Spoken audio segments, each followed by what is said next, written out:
Assalamualaikum warahmatullahi wabarakatuh.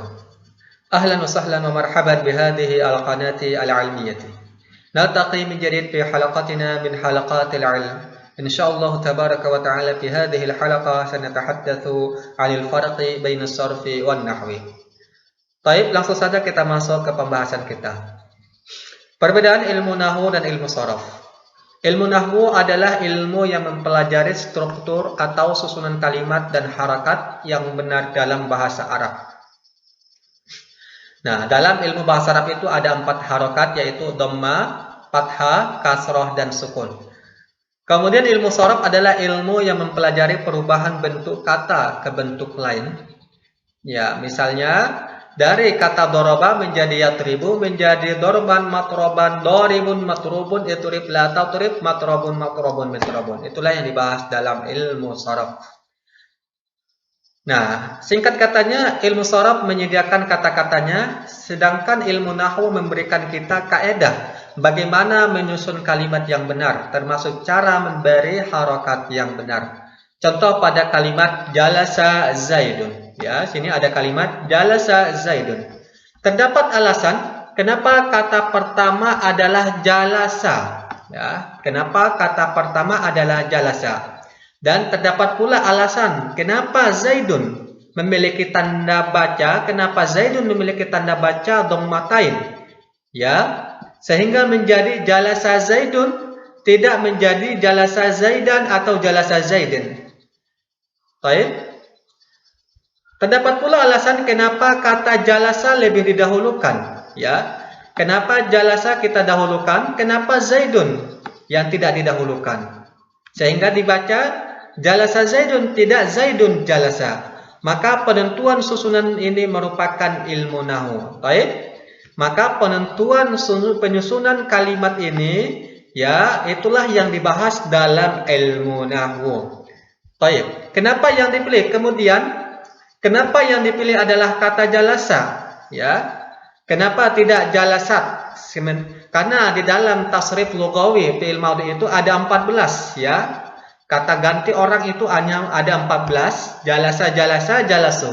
Kenapa yang dipilih adalah jalasa? Kenapa tidak jalasat? Jalasat zaidun. Kenapa tidak jalasta? Jalasta zaidun. Kenapa tidak jalasna? Jalasna zaidun.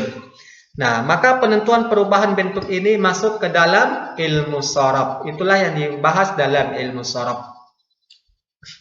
Contoh lain, alhamdu dalam surah Al-Fatihah, dan sering kita mendengar khatib berkata innal hamda, ya.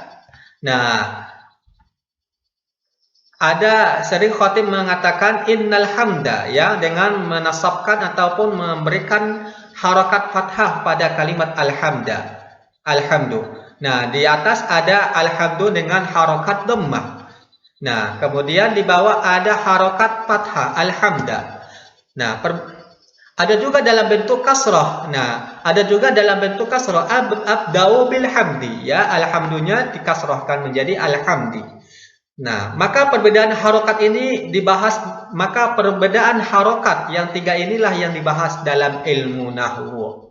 Perbedaan harokat bisa menyebabkan perbedaan makna. Oke, satu lagi. Perbedaan harokat bisa menyebabkan perubahan makna. Contohnya, ya, doroba zaidun bakron, ya. Doroba zaidun bakron. Doroba zaidun bakron. Nah, dalam kalimat lain ada doroba, ya, biar lebih cepat kita copy aja.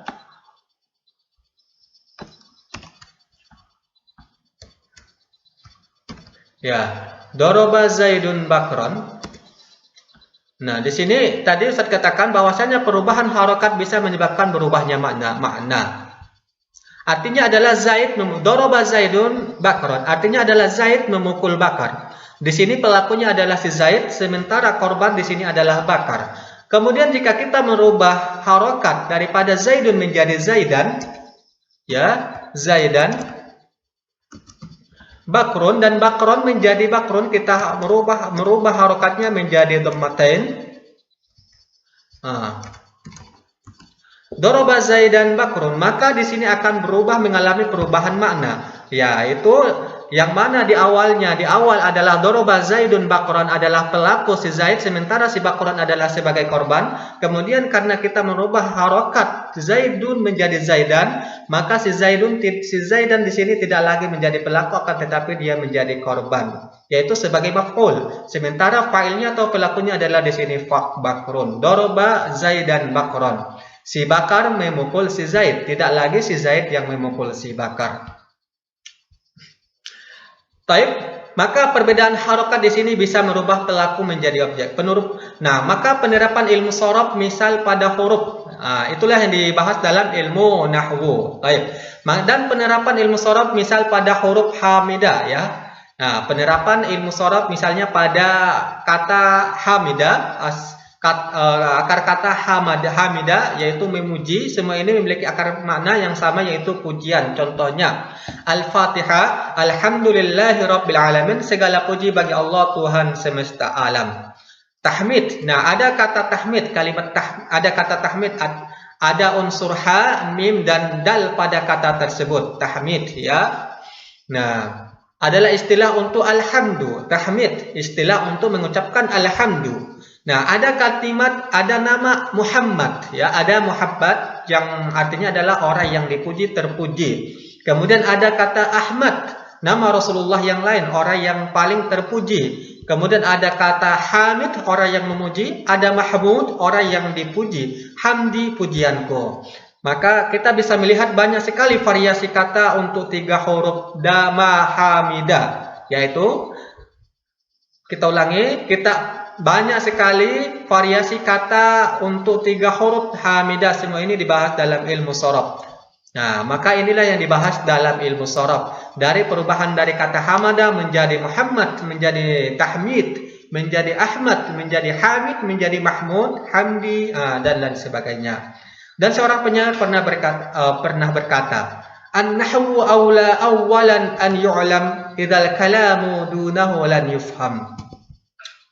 Saya jelaskan, ilmu nahwu yang mencakup ilmu sorof, ya, adalah ilmu pertama yang paling utama untuk dipelajari, karena perkataan Allah dan Rasulullah dan ulama tidak dapat dipahami kecuali setelah kita memahami ilmu nahwu dan ilmu sorof.